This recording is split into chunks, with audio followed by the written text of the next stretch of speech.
ఆజాద్ గారు, ఇప్పుడు ఫ్యామిలీలో చాలా డిస్ప్యూట్స్ ఉంటాయి. వాళ్ళు ఏం చేస్తారంటే ముందు అప్రోచ్ అవుతారు, దాని తర్వాత మధ్యలో వాళ్ళకు వాళ్ళే కాంప్రమైజ్ అయిపోతారు, వాళ్ళకు వాళ్ళే సెటిల్ చేసుకుంటారు. ఇలా చేసుకోవడం మంచిదంటారా, లేదా కోర్టులోనే మనం తేల్చుకుంటే న్యాయం జరుగుతుందంటారా? మంచి ప్రశ్న అడిగారు మేడం. ఫ్యామిలీకి సంబంధించిన కేసులు ఏవైనా కూడా రీసెంట్గా సుప్రీంకోర్టు వారు కూడా చెప్పారు. ఎందుకు అంటే కొట్లాడి 20 years పడుతుంది మీకు డైవర్స్ ఫైనల్ అవ్వాలంటే. మీకు తెలుసో లేదు, అది కిందే 3-4 సంవత్సరాలు పడుతుంది. హైకోర్టుకి వెళ్ళేసరికి ఇంకో 4-5 ఏళ్ళు పడుతుంది. సుప్రీంకోర్టులో తేలేసరికి ఇంకా 5 ఏళ్ళు పడుతుంది. మొత్తం మధ్యలో సెలవులు గెలవాలి. కోర్టు పనిచేసింది 175 రోజులు సంవత్సరాన్ని. ఈయన లెక్కేసుకుంటే పుణ్యకాలం పూర్తవుతుంది.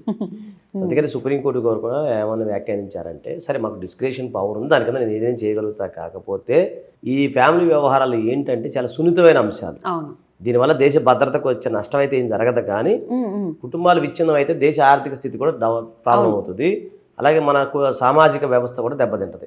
కాబట్టి ఏంటంటే ఇది ఏదన్నా సరే, ఎందుకంటే యవ్వనం తిరిగి రాదు, వయసు తిరిగి రాదు, సంపాదన తిరిగి రాదు. ఈ రోజున్న రేట్లు రేపు లేదు. మనం కూడా ఒక మనిషి కామన్ మ్యాన్ బతకాలంటే సిటీలో 50,000 లేని బతకలేని స్థితిలో ఉన్నాం, తినడానికి ఉండటానికే.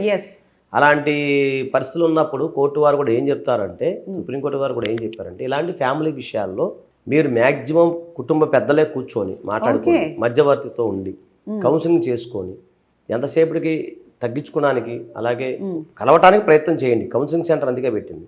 కలవటానికి భార్యాభర్తల మధ్య డిస్ప్యూట్స్ వచ్చినప్పుడు కలిసి ఉంటే బెటర్, కలిసి ఉంటే కలసుఖం, అలా చేసుకోమని చెప్పారు. లేదు అలా కాదు అనుకున్నప్పుడు ఎవరైనా సరే మధ్యవర్తి ద్వారా లేకపోతే కౌన్సిలింగ్ ఇస్తూ మీరు విడిపోవడానికి, అంటే మ్యూచువల్ డైవర్స్ ఇంకో రకంగా విడిపోవడమే బెటర్ అని కొన్ని సందర్భాల్లో వ్యాఖ్యానించడం జరిగింది.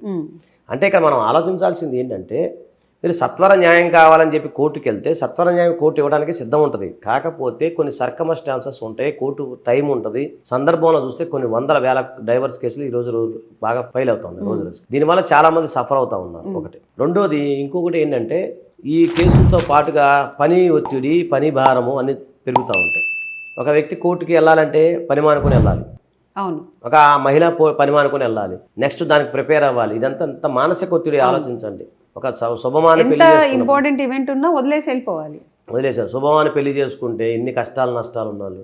ఒక వ్యక్తి అయితే నా మదిరికి వస్తాడు, ఒక వ్యక్తి గోల్డ్ మెడలిస్ట్, కానీ పెళ్లి వల్ల అతను పిచ్చోడు అయిపోయాడు. ఎందుకంటే అంటే మ్యారేజ్ ఫెయిల్ అయింది.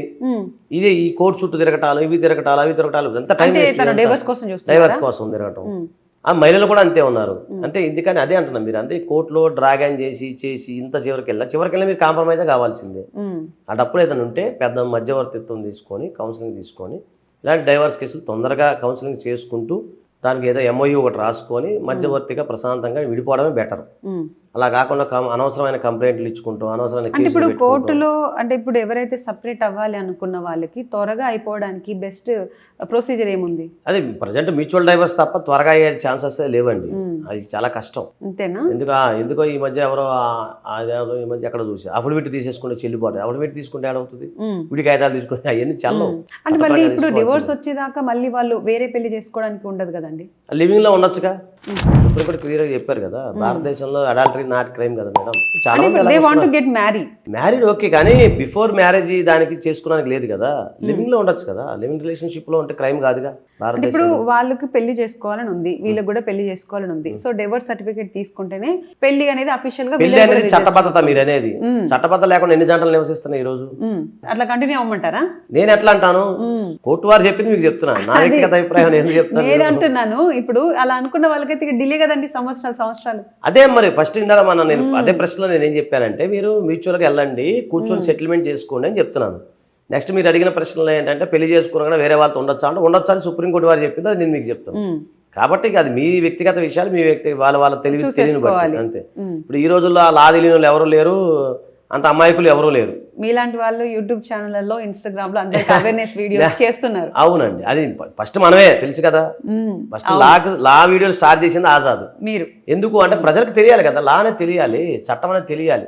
అసలు పోక్సో యాక్ట్ మీరు నెట్లో కొడుతున్న ఫస్ట్ వీడియో నాదే ఉంటుంది, డైవర్స్ నాదే ఉంటుంది అన్ని. ఫస్ట్ ఆర్టీ యాక్ట్ గురించి కూడా నేను బాగా విస్తృత ప్రచారం చేశాను. తప్పే ఉంది, అవేర్నెస్ తీసుకురావడం తప్పు కాదు.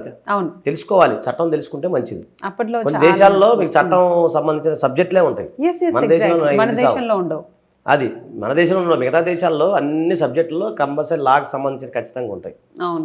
మరి నేను ఏమంటున్నానంటే మీరు ప్రతిదీ చెప్తున్నా, లా అనేది మీది నాది కాదు, ఉమ్, మన భారత రాజ్యాంగం ఇచ్చిన హక్కు, మన లీగల్ అవేర్నెస్ తీసుకురావటం. ఉమ్.